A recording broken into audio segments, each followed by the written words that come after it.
kebijakan sistem rujukan yang terstruktur dan berjenjang.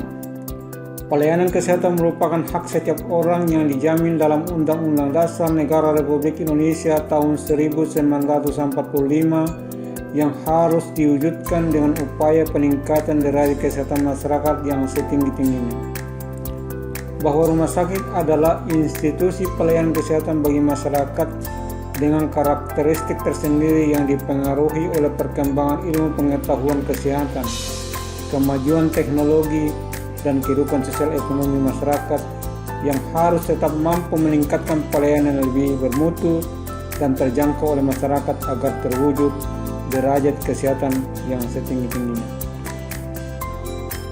Dalam rangka peningkatan mutu dan jangkauan pelayanan rumah sakit serta pengaturan hak dan kewajiban masyarakat dalam memperoleh pelayanan kesehatan, pemerintah telah mengeluarkan Peraturan Menteri Kesehatan Republik Indonesia Nomor 30 Tahun 2019 tentang Sistem Rujukan Pelayanan Kesehatan sebagai implementasi Pasal 42 Ayat 3 Undang-Undang Nomor 44 Tahun 2009 tentang Rumah Sakit.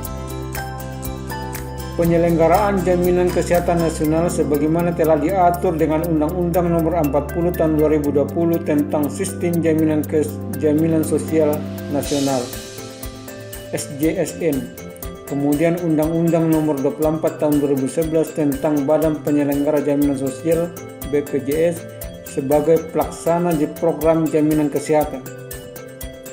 Hal ini yang melatar belakangi regionalisasi sistem rujukan yang terstruktur dan berjenjang karena akses pelayanan yang belum merata, rujukan pasien belum efektif dan efisien sehingga pasien dapat menumpuk di suatu rumah sakit tertentu.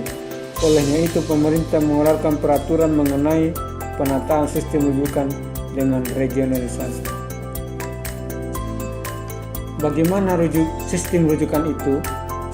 Sistem rujukan pelayanan kesehatan merupakan penyelenggaraan pelayanan kesehatan yang mengatur pelimpahan tugas dan tanggung jawab pelayanan kesehatan secara timbal balik, baik vertikal maupun horizontal. Alur pelayanan sistem rujukan pelayanan kesehatan perorangan terdiri dari 3 tingkatan, yaitu pelayanan kesehatan tingkat pertama, pelayanan kesehatan tingkat kedua, pelayanan kesehatan tingkat ketiga, dengan penjelasan sebagai berikut. Pelayanan tingkat pertama yaitu dokter gigi di puskesmas, praktik perorangan, klinik umum atau balai. Pelayanan kesehatan tingkat kedua yaitu merupakan pelayanan kesehatan spesialistik yang dilakukan oleh dokter spesialis atau dokter gigi spesialis yang menggunakan pengetahuan dan teknologi kesehatan spesialistik. Pelayanan kesehatan tingkat ketiga merupakan pelayanan subspesialistik yang dilakukan oleh dokter subspesialistik yang menggunakan pengetahuan dan teknologi kesehatan spesialistik. Ketentuan tersebut dikecualikan pada keadaan gawat darurat, bencana, kekhususan permasalahan kesehatan pasien, dan pertimbangan geografis. Sistem rujukan ini dilakukan dalam rangka meningkatkan aksesibilitas, pemerataan dan peningkatan efektivitas pelayanan kesehatan. Rujukan dilakukan ke fasilitas kesehatan terdekat yang memiliki kemampuan pelayanan sesuai kebutuhan pasien. Alasan mengenai fasilitas kesehatan untuk merujuk: keterbatasan fasilitas peralatan, sumber daya manusia atau keterampilan yang bersifat sementara atau permanen. Perlu mendapatkan pelayanan medis dokter spesialis atau dokter subspesialisasi. Perlu pelayanan tambahan atau pelayanan yang lebih berbeda dari yang ada. Butuh rawat inap dan pengobatan lebih lanjut. Perlu mendapatkan pemeriksaan diagnostik atau terapeutik lebih lanjut. Mengapa perlunya sistem rujukan berjenjang? Agar pelayanan berkelanjutan, meningkatkan efektivitas dan efisiensi sistem kesehatan, fasilitas kesehatan primer diberdayakan. Bagaimana dampak rujukan tidak berjenjang, yaitu penumpukan pasien di rumah sakit rujukan karena penambahan poli dan tempat tidur tidak pernah cukup. Pasien yang membutuhkan pelayanan menjadi terhambat karena antrian rawat jalan yang lama, pasien ditolak di rumah sakit juga karena tempat tidur penuh. Transfer knowledge ke layanan primer tidak terjadi. Tidak meratanya fasilitas kesehatan, promotif, preventif, dan rehabilitatif kurang berfungsi. Kesalahan poli tujuan karena pasien berkunjung ke rumah sakit tanpa dirujuk dokter di layanan primer. Biaya pelayanan tidak terkendali karena biaya pelayanan meningkat, biaya tidak dapat diprediksi.